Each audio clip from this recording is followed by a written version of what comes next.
Hey everybody, it's Rabbit. Welcome back to the channel, and today we're going to be giving you some tips and tricks on how to set up your controller in the game of War Thunder. Now this is a video I've actually gotten quite a few requests for under various other videos, and I've been putting it off for a hot minute just because invariably War Thunder has so many different controls that you have to map that basically no matter what you do with a controller, it is going to look a little weird. That being said, given all of the requests for it, I have decided to just bite the bullet and go through some of my tips and tricks on things that are important to have mapped on your controller in some capacity. Now, as a brief side note, some people have sent me messages in World Chat or the Team Chat in mid-match, and obviously on a gamepad, it is a bit difficult for me to type a message back. If you do have something you want to ask me or tell me, like, you can send a DM, I will probably respond to that, but obviously on a gamepad, it's a little awkward mid-match in order to type out a full-on message. So I'm not intentionally trying to ignore you, that's just the situation I'm in. Of course, before we get into the full-on controller setups, if this does manage to cross the eyes of a Gaijin employee and they want some tips and tricks on how to improve the quality of life when playing on gamepad, there are two simple things the developers could do that would probably give them a very high return on investment. The first is put in a field of view or FOV slider. Most people are going to have nice big screen TVs and they can use a lot of that real estate, so an FOV slider would increase the peripheral vision of console players and would be a nice addition. The last thing is the ability to adjust the sensitivity of the controls for different zoom levels. Call of Duty has started doing this recently, where not only can you adjust the sensitivity of your controls, but you can also adjust both sensitivity and dead zone depending on how high the zoom is on your optic, and that's a fantastic feature, and given that War Thunder has optics going up to 20 or 30 times, trying to use those in the normal sense just doesn't work. So I would definitely like the developers to look into those kind of improvements. Now, first and foremost, one of the biggest tips I can give to any player that is playing War Thunder on a gamepad is that you should get very familiar with the radial menu in War Thunder. The radial menu has a lot of different features on it, and especially if it's something that you don't necessarily need to activate quickly, but you could need to do at some point, the radial menus are incredibly good for doing this. These can be things like sending messages to your team, activating an artillery strike, etc., etc. To use some simple practical examples of things I use the radial menu for, the IRCM systems on ground vehicles essentially act as giant floodlights on night maps, so at the beginning of a night map I simply turn it off. I don't need a dedicated button map to do this, I can just do this through the radial menu. Additionally, when I'm starting an air map, I usually like to make sure my MAWS system is turned off, because if you have it turned on, it will simply dump all of your countermeasures for basically nothing, and I actually do kind of need my countermeasures, so at the beginning of a lot of air maps I will simply turn that off through the radial because I don't need a dedicated button for it.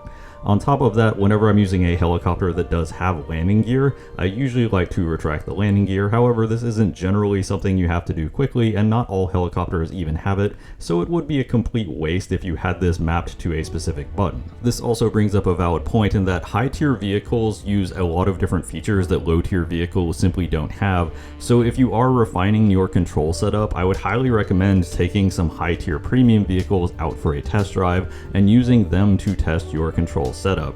The vehicles that I would recommend, the 2S-38 for Russia has an auto tracker for dealing with planes in addition to different ammo types and a bunch of features that you will need. The JA-37DI for Sweden actually has a fairly nice radar setup and radar guided missiles that you can play around with. Additionally, the American A6E Tram actually has a pretty good targeting system that you can mess around with to make sure your controls are suitable for targeting air-to-ground weapons. And lastly, the Apache for France actually has some fairly good features that you can use to test out helicopter controls. I cannot stress enough that if you are actually implementing and testing controls, you definitely need to take it into a test drive before taking it into a match. It is getting very exhausting seeing players who ask basic questions like, how do I use countermeasures, or how do I fire a missile when they spawn in a vehicle? And of course, I'm not really going to be going that in depth into very basic stuff like how do I move, how do I shoot, and how do I look. You should theoretically already have something mapped for that. Also, as one last side note, players familiar with controllers and ground RB will be familiar with the fact that there is a lock-on for controllers on ground RB, and if you've seen any of the footage for any of my videos, you would know I don't use it. I tried to use it a while ago, however that was about 5 years ago, something like that. I didn't like it at all. I just removed the button map, and honestly, there are so many other things that I need to map that it wasn't really a priority to remap it, so I simply do not use the lock-on. If you use it, you might have to adjust some of your settings. So we're going to start things off with ground realistic mode, because that's the mode I predominantly play, and I'm going to start off with the things that are important for low tier vehicles and then go into some things that are important for high tier vehicles. First off, in terms of weapons, there are a few different ways that you can map the different weapon groups, such as the main weapon, the secondary weapon, and the special weapon. Now, the main gun, obviously, you probably want mapped to something that's very easy to reach, like a trigger. The question is, where do you map the additional features? Now, I do have a separate button that is mapped for my machine guns. However, I noticed that it was actually very difficult to press something other than the trigger while tracking fast-moving targets like planes or helicopters. So in addition to that map, I also have it mapped to the main trigger. This is ultimately just a function of convenience for me because I noticed it was kind of awkward to use. If you want to keep them separate, you certainly can. Now, special weapons are, at low tiers at least, things like coaxial guns on the American M6 or T1 heavy tanks where you have a 37mm. You also see them on the Lee tank where you have the turret mounted 37 and the hull mounted 75. This is kind of situational. It depends on the tech tree at low tiers as to whether or not you need it. However, by the time you get to high tiers, pretty much every nation has a vehicle with an auto cannon and a special weapon, so by the time you get to high tiers, you're definitely going to need separate maps for these. Now, the secondary weapon is a bit of an odd one because, as far as I can tell, there are only 3 of them in the entire game, or at least there are only 3 that I could find that see any real use. You have the QN506, which is an older Chinese event vehicle. Then you have the BMP-2M, which has a 30mm grenade launcher as its secondary weapon, which basically nobody uses. It can't even knock down trees and fences. And lastly, you have probably the single most popular, the American LAVAD anti-aircraft system, where you can have a 25mm cannon as your main gun, Stinger missiles as your special weapon, and then your secondary weapon is FFAR rockets. So whether or not you need a specific button mapped for a secondary weapon very much depends on the tech tree and vehicles you're going to use, but I would recommend having it. Now, for this purposes, I did notice that on all of the vehicles I just mentioned, you can basically have the secondary and machine gun be the same button without any real problems. On the LAVAD, it doesn't have a machine gun. On the BMP-2M and the QN506, they have an autocannon, so there's basically nothing you need the machine gun for, so that is just some food for thought. Now, there are definitely some vehicles in the game where you need to be able to fire your machine gun separately from the main gun. An obvious example you run into low tier is the M44 howitzer. The high explosive rounds on it will obviously catch on things like bushes and fences, but if you have a separate map for the 50 caliber machine gun, you can use that to clear out the bushes and fences before firing a shot. So I would definitely considering having a way to fire your machine gun without having to fire your primary, but for me personally, I do keep the machine gun also on the primary fire as well. This also brings us to the topic of shells, and by default the game has shell 1, shell 2, things like that mapped, and you really don't need this. There's actually a button map for next shell type, and the next shell type will just cycle through the shells in order, so you don't actually need individual shells. You can just have one button that can cycle you through basically an infinite number of shells, and these kind of buttons that toggle through different things are kind of essential to avoiding having a very cluttered control scheme while still giving you access to essential features. You definitely need to be able to switch between shell types on a lot of different vehicles, and this is the best way to do it in my opinion. Continuing on the target of gunnery, and I do think the rangefinder is something you definitely need to find space for on your controller. The rangefinder is essential to landing your first hit kills, especially at lower tiers where things are lower velocity and it might be difficult to get the range in the first shot, but at higher tiers, especially on longer range maps, having the laser rangefinder and being able to snap to the target very quickly is essentially going to be very important to winning those fights. So in my opinion, it is very important to both have a rangefinder mapped and know how to use it. Now, once you get to rank 2, you will get access to the active scouting ability on any light tank, and I would highly recommend having a separate button mapped for this. Originally it had a 2-button press, but I wasn't really comfortable with how quickly and reliably I could hit that, so I basically had a specific button mapped for it. And of course, speaking of situational awareness, binoculars is another button that I would highly recommend having mapped. If you have binoculars, you can use it to basically get a view of the battlefield from a perspective that is above the roof of your tank. Obviously, you can also use the binos for scouting, you can use it for seeing over hills, or you can just use them for scanning an area quickly. It's a very helpful feature. Now, if your tank does have something like a commander's sights and even a commander's thermal sights, the binocular view button will actually cycle through binos and the commander sights as well. So the binocular button, while not absolutely critical, is pretty important, and I would consider this a priority button to map. Of course, that's it for the basic low tier stuff you need to map, so let's look at some of the higher tier stuff. And the first one I would recommend is the night vision mode button. What the night vision mode button does is it cycles through night vision modes, simple and straightforward. If you do have thermal imaging, this will allow you to activate or deactivate your thermal imaging. It's important to be able to activate or deactivate thermal imaging quickly. You can technically do this from the radial menu, but there are a lot of scenarios where thermals will actually give you worse vision than if you were just looking normally. These are mostly scenarios where you start looking at smoke or dust kicked up from bombs or burning wrecks, etc., where you can often see better through them normally than you can through thermals. Additionally, some people really don't like the night vision itself if you're on a night map. I can see that. Personally, I don't mind it too much, but if you do want to turn that off, this button will also do that. Of course, one feature that'll be important as you start moving up into high tiers is the lock radar IRST target on. This is mostly used for anti-aircraft systems to lock onto planes, and obviously a fast moving plane, even if you can lock it through the radial menu, you want to be able to do this pretty quickly. Additionally, quite a few infantry fighting vehicles or IFVs have what's called an auto tracker, and the auto tracker can also lock onto aircraft.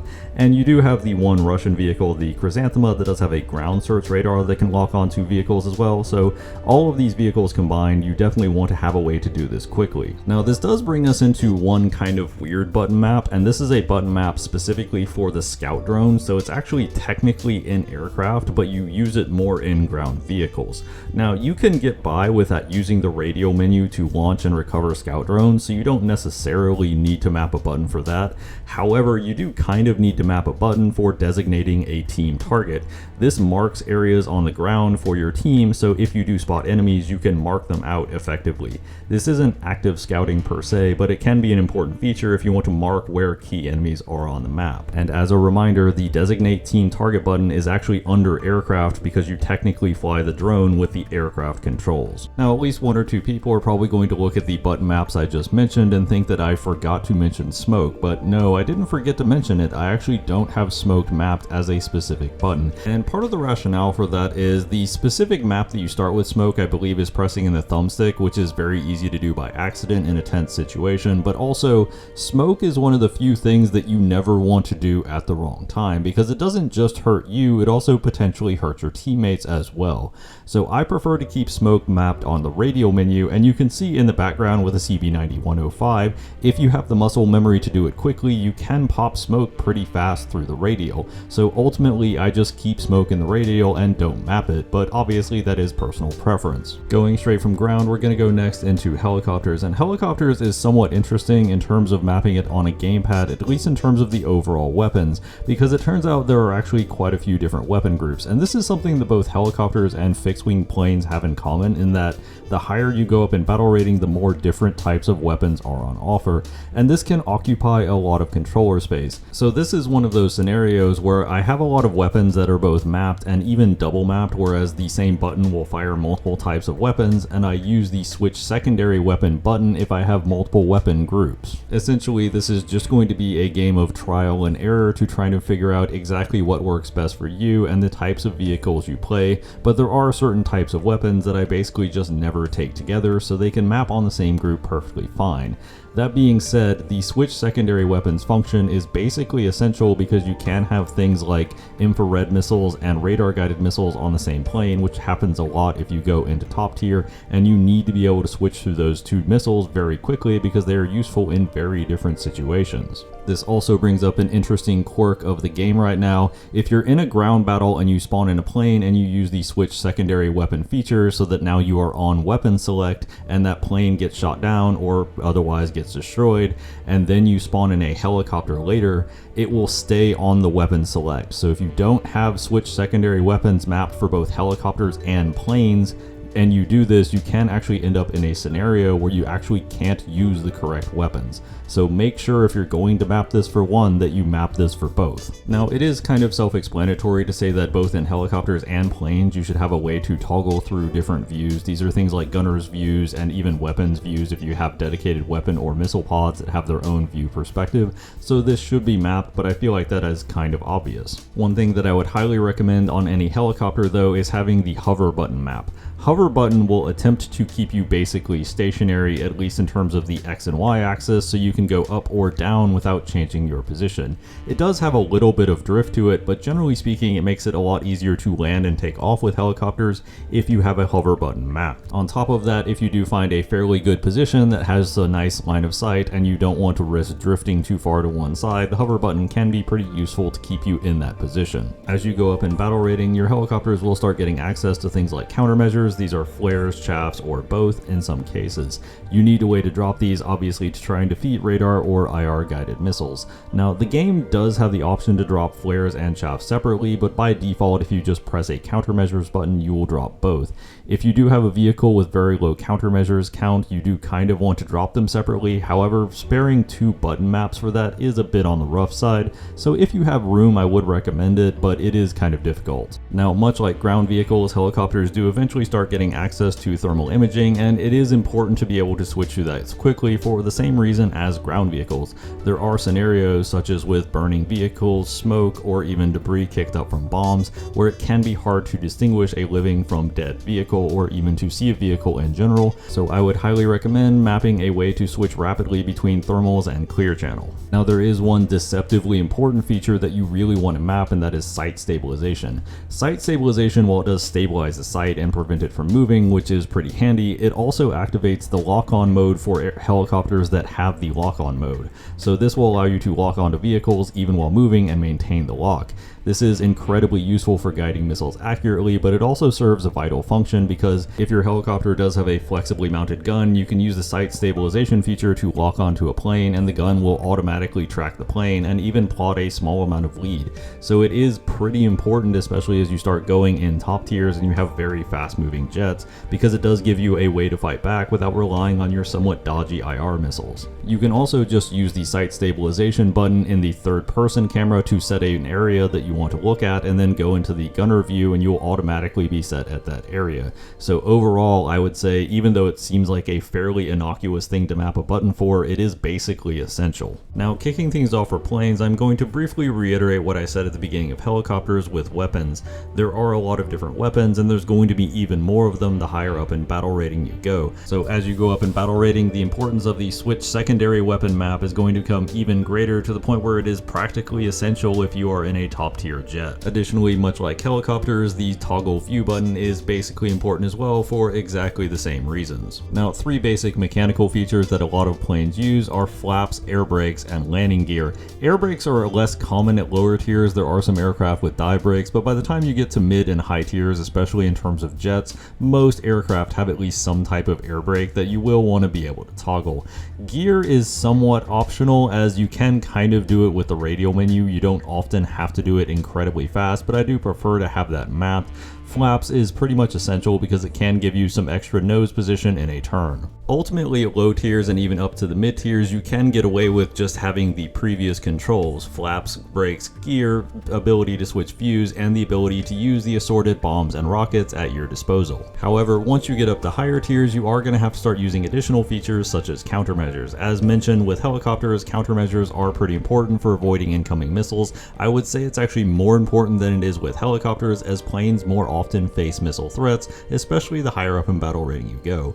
Much like helicopters, it might be a little difficult to map a separate button for flares and chaff. If you can find the room for it, it is going to be pretty handy, but it's not always possible, and pressing it by default will give you a mix of flares and chaff. Now, planes also have a wide array of lock features, from weapon locks for air-to-air, air-to-ground, locking guided bombs, and locking your radar on targets. How many of those you need to map is kind of up to you, but personally I do prefer to have a map for most, if not all of these, and you can generally use the same button for basically all of these locks. If you intend to use M-close missiles such as the Russian Kh-23 or the American Bullpup, you are going to have to plot a way to basically fly them on the X and Y axis, and this will likely end up using one of your thumbsticks, so bear in mind that that thumbstick will basically be disabled for the duration of flying that missile. Now, this is a matter of personal preference, but I actually found it was incredibly handy to have the ability to turn my radar off and on very quickly, so I have a dedicated button map to do this.